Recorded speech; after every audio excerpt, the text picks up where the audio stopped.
Assalamualaikum warahmatullahi wabarakatuh. Selamat siang atau pagi, terserah kalian ya. Selamat siang atau pagi. Hari ini khusus Pak Edo mau membahas mengenai tugas-tugas kemarin, tugas-tugas minggu lalu ya. Tugas minggu lalu. Pak Edo baca tugas teman-teman itu lucu-lucu.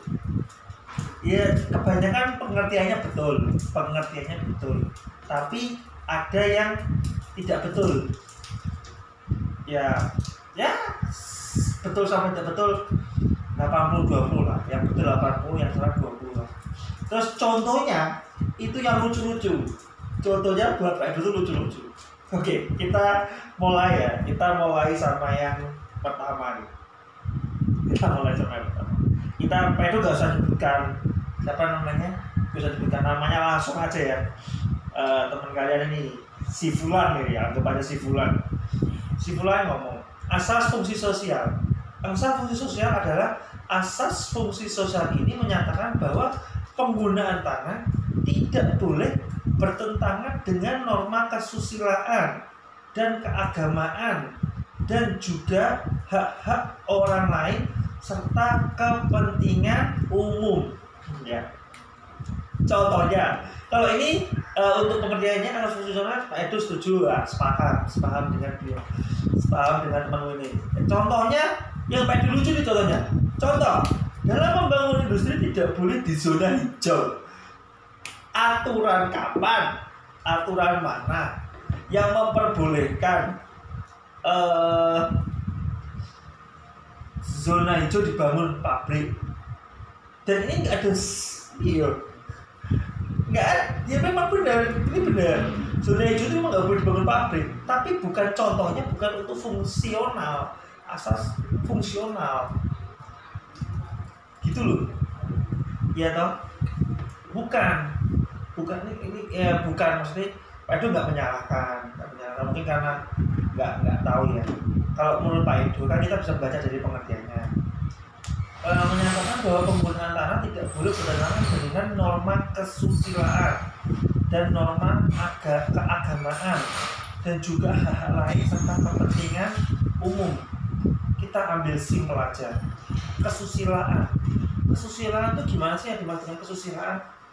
Ya kita tidak melanggar norma-norma kesusilaan atau norma keagamaan.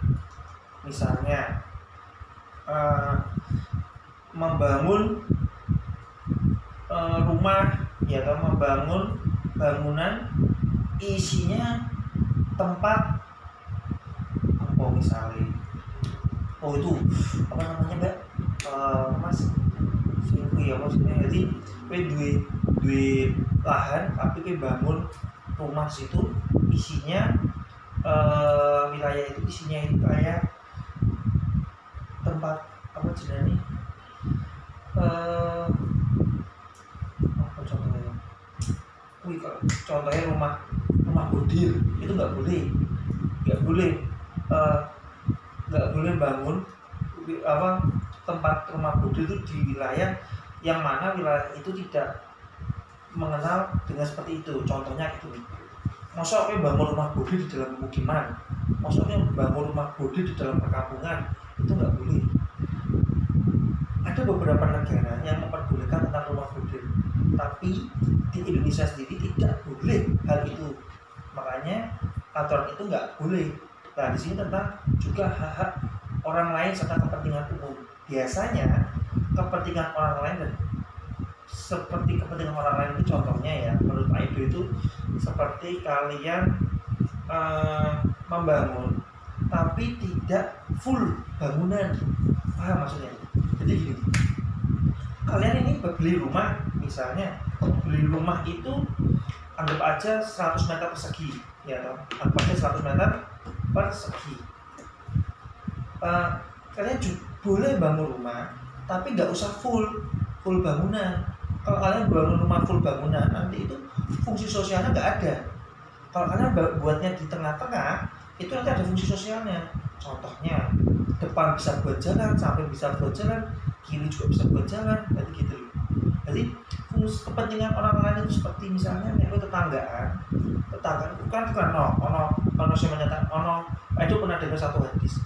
Jadi kayak misalnya air hujan itu netes ya, atau netes di gentengmu terus gentengmu itu jatuh ke halamannya orang lain, itu dosa, itu berdosa.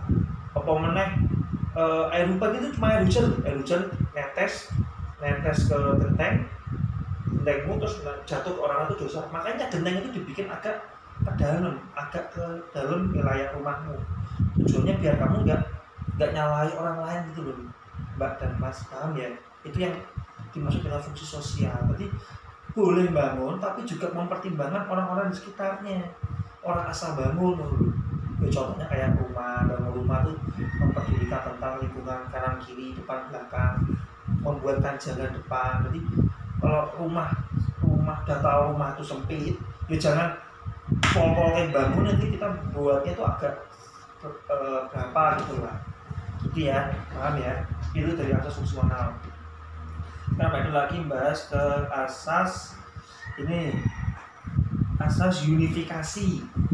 Asas unifikasi adalah asas unifikasi merupakan sebuah hukum agraria disatukan menjadi satu undang-undang yang berlaku bagi seluruh warga negara Indonesia.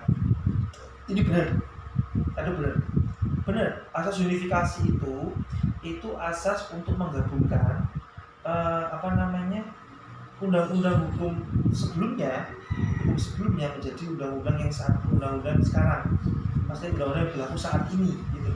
Jadi hukum sebelumnya dijadikan satu, jadi undang-undang saat ini kayak menggabungkan, memixkan, tapi istilahnya seperti unifikasi. Itu benar. Contohnya warga di Pulau Jawa, Kalimantan, Papua dan lain-lain menganut satu undang-undang agraria yang sama. Nah, ini benar. Kalau ini benar.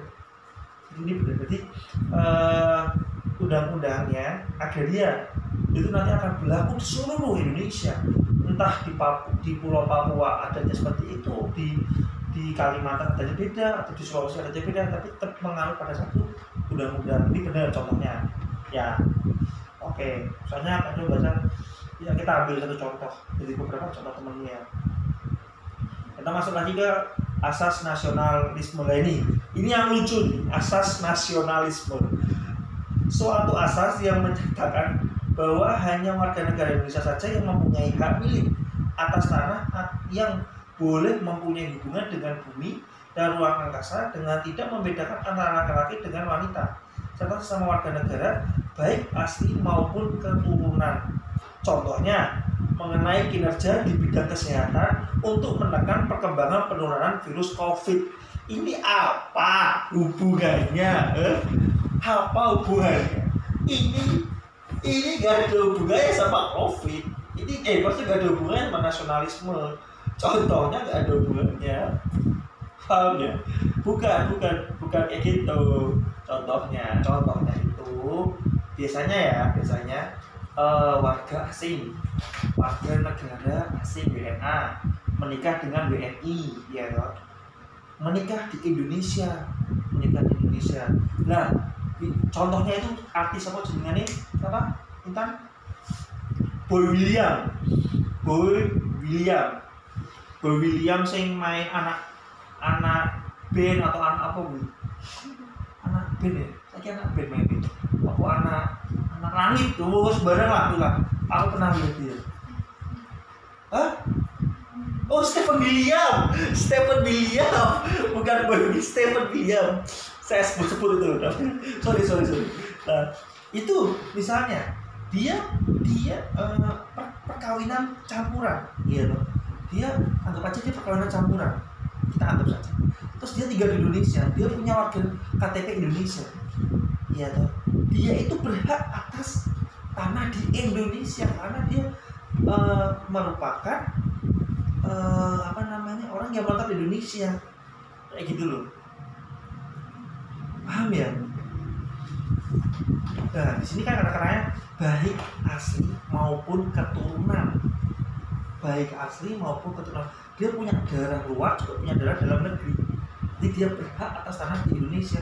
Bukan contohnya bukan mengenai dia bisa bidang kesehatan, ya. Jadi ya itu, Pak Edo nggak mau diberikan namanya, nanti kalian dibully dari teman-teman gitu ya. Ya ini yang kedua, yang selanjutnya asas yang dikuasai oleh negara adalah bumi, air, dan ruang angkasa termasuk kekayaan alam yang terkandung di dalamnya dan tingkat tertinggi dikuasai negara sebagai organisasi kekuasaan seluruh rakyat. Ini benar. Tapi contohnya kok keliru. Contohnya aturan tentang jual beli, aturan tentang hak, aturan jual beli tentang ini. Contohnya Pak itu masih mencari sinkronisasinya ini. Aturan tentang jual beli itu aturan tentang hak. Tinggi loh mas, ini tak kasih tahu ya mas. Tak kasih tahu. Jadi maksudnya dari asas ini itu contohnya seperti bahwa bumi, air, dan ruang angkasa termasuk kekayaan alam terkandungnya di dalamnya pada tingkat yang dikuasai oleh negara sebagai kekuasaan seluruh. Jadi gini, contoh bumi. Jadi gini, suatu ketika nih ada tanah ditinggal mati sama pemiliknya, tidak memiliki keturunan, jadi kan tanah itu menjadi tanah tak bertuan. Iya toh, tanah tak bertuan. Tanah tak bertuan itu maksudnya merupakan tanah yang dikuasai oleh negara, seperti itu. Jadi tidak ada hubungannya lagi dengan orang lain, itu sudah masuk ke negara. Contoh apalagi misalnya oh ya, kamu punya tanah, ya toh, punya tanah. Nah, tanahmu itu di dalamnya tuh ada emasnya, ada sumber daya alamnya. Nah, ada sumber daya alamnya. Nah, sumber daya alam itu kepemilikan negara, dikuasai oleh negara. Kalau kamu mau mengambil atau mengelolanya, itu kamu harus mendapatkan izin dari negara. Tidak asal bercomot, mentang-mentang kita tanahku ngisori gonku juga nggak bisa, kayak gitu. Paham ya? Terus yang ketiga, misalnya tanahmu ini tanahku kok, terus gue apa jenenge bangun menara sampai puncak gunung, ya ora puncak gunung, nek ruang angkasa kan baca ruang angkasa ku ngeburke nuklir sekolah tanahmu tuh munggah dari ruang angkasa terus jeblok, itu juga nggak boleh. Kamu nggak ada hak untuk merusak tanah di atas, meskipun di atas nggak ada apa-apa, tapi nggak bisa kayak gitu loh. Izin untuk coba diri kayak apa ya,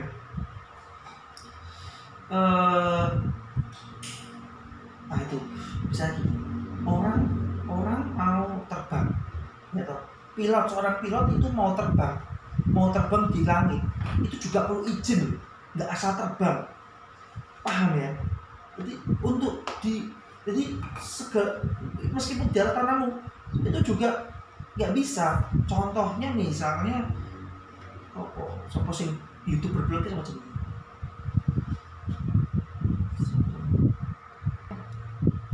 ya. Terus yang di selanjutnya ya, kalau udah terlalu lama ngomongin Pak Edu.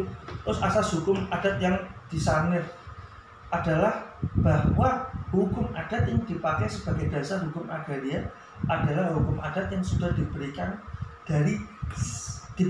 dari segi-segi negatif. Contohnya hak guna usaha, hak pemungutan hasil hutan. Ya, hak guna usaha itu kita itu memberikan, ya toh, BPN itu memberikan izin untuk mengelola suatu wilayah.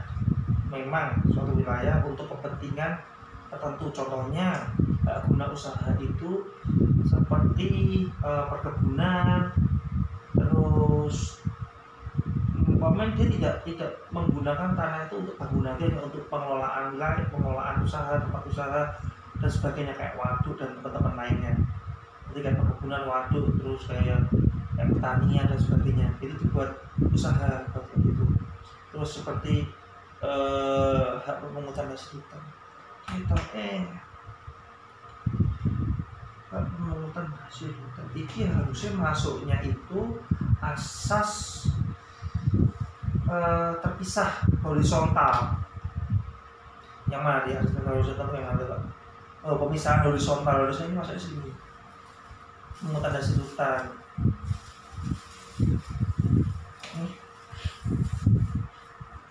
Oke. Kita Pak Edo nggak tahu nih contohnya ini benar atau enggak. Tapi kalau menurut Pak Edo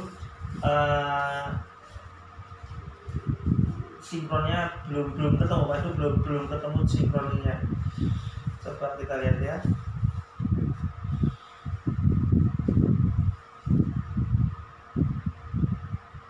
Nah ini aja. Ini contohnya benar nih. Contohnya nih larangan pemakaian tanah yang belum mendapat izin dari pemiliknya. Nah ini bisa nih, kayak gini nih. Terus menggunakan hukum adat asalkan tidak bertentangan dengan hukum yang berlaku di sebuah negara. Di negara Indonesia harusnya menggunakan hukum adat. Oke, ini benar. Tapi kalau yang ini Pak Edo rasanya kurang tepat nih, yang tadi hak guna usaha, hak pemungutan usaha. Yo, main bener, tapi kalau tidak bener, main salah kan? Ya bener deh, agak bener deh. Main podo sekali, main masuk. Nah, kita masuk ke asas pemisahan horizontal, yaitu asas yang memisahkan antara pemilikan hak atas tanah dengan benda-benda atau bangunan yang ada di atasnya. Asas ini merupakan kebalikan dari vertikal atau asas perekatan, yaitu suatu asas yang menyatakan segala apa yang melekat pada suatu benda atau yang merupakan satu tubuh dengan keberadaan dianggap menjadi satu dengan benda itu. Artinya dalam asas ini tidak ada pemisahan antara pemilik hak atas tanah dengan benda-benda yang atau bangunan yang ada di atasnya.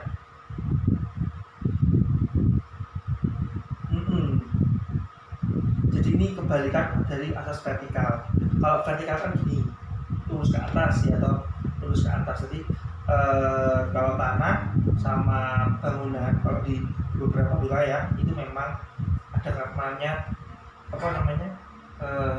rumah yang diangkat itu loh, rumah yang diangkat dipindah-pindah gitu loh. Jadi di daerah Sumatera kalau nggak salah. Jadi rumah itu diangkat bareng-bareng dipindah. Jadi memang dia cuma kepemilikan atas bangunannya atau bukan untuk tanahnya. Itu untuk misalnya horizontal, itu untuk vertikal. Jadi kalau horizontal itu menekankan kepada asas kebalikannya. Jadi tidak ada, jadi horizontal lagi. Horizontal kan apa? Apa namanya? Sini tidur bukan berdiri tapi tidur. Ya kan? Tidur. Jadi kalau tidur gini itu memang dia tidak menganggap adanya pemisahan. Jadi kalau punya tanah ya punya bangunannya berarti punya tanahnya gitu. Ini seperti contohnya putusan Mahkamah Agung yang mencabut baru tentang terhadap tanah puluhan hektar di daerah Melayu Selatan. Terus tuh ini ya memang gitu ya. Kalau untuk asas pemisahan horizontal itu perbedaan dengan asas vertikal. Kalau Pak Edo bilang contohnya seperti cara tidak melekat antara bangunan dan benda itu melekat jadi satu, kecuali seperti pohon ya, tadi bilang pohon kelapa dengan tanahnya berbeda atau memberi tanahnya tidak besar dengan kelapanya gitu. Itu bisa itu yang pohon kelapanya harusnya bukan kelapanya gitu ya. Terus lagi ya ini terakhir ya, asas non diskriminasi merupakan asas yang mendasari hukum agraria. Contohnya UPA nomor 5 tahun 60 menyatakan bahwa orang asing diperbolehkan mendapatkan hak milik atas tanah. Artinya orang asing berada di Indonesia diberi status kepemilikan tanah dengan hak pakai. Oh, artinya orang asing benar bisa diberikan status kepemilikannya tanah dengan hak pakai. Oh iya benar kalau ini benar. Tapi lebih tepatnya tidak membedakan sama WNI. Harusnya yang benar kayak gini. Asas non diskriminasi itu asas yang melandasi hukum agraria UPN tidak membedakan antara sesama WNI baik asli maupun keturunan asing. Jadi asas ini tidak membedakan keturunan anak antara keturunan anak, artinya bahwa setiap WNI berhak memiliki hak atas tanah. Jadi itu hampir sama seperti asas nasionalisme. Bedanya kalau asas non diskriminasi itu ini juga benar. Asas non diskriminasi tanpa membedakan. Tapi ya memang orang asing itu hanya boleh memiliki hak pakai, tidak boleh hak milik. Apalagi boleh mereka menggunakan HGU atau HGB, itu boleh, tapi ada syaratnya dia harus berbadan hukum seperti itu. Jadi membuat badan hukum PT itu harus bergabung antara warga lokal dengan warga asing. Jadi mereka buat PT 1 itu boleh, mereka mengklaim tanah itu milik PT itu, bukan milik warga asing, milik PT itu. Misalnya yang selanjutnya asas gotong, ini Pak Edu cepat ya soalnya yang mereka udah marah-marah. Asas gotong royong menyatakan bahwa segala usaha bersama berdasarkan kepentingan bersama dalam rangka mewujudkan kepentingan nasionalisme dalam bentuk gotong royong. Yap, benar ini ya, benar ini gotong royong benar. Tapi contohnya kenapa kerja sama presiden itu membentuk organisasi pembangunan fasilitas umum dan memberikan lingkungan sekitar.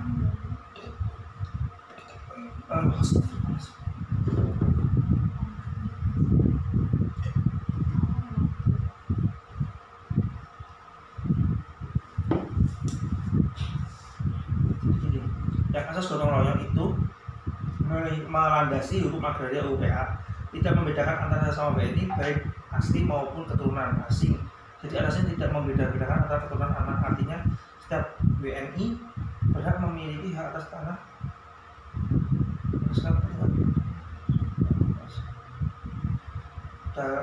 atau dalam bentuk gotong royong bersama, gotong royong lain negara bersama dengan dalam menyelenggarakan usaha tersebut dalam masalah agraria. Mungkin juga boleh kerja sama presiden, kerja sama membentuk organisasi. Oh ya. Mungkin maksudnya kerja sama presiden, kerja sama presiden dengan warga asing ya, dengan presiden lain mungkin ya. Terus organisasi. Oh iya ya, mudah. Ya benar, sip. Dah, itu dulu ya pembahasannya Pak Edu. Terima kasih, saya Pak Edu udah dimarahin sama orang banyak gara-gara kelamaan buatnya. Oke, assalamualaikum warahmatullahi wabarakatuh.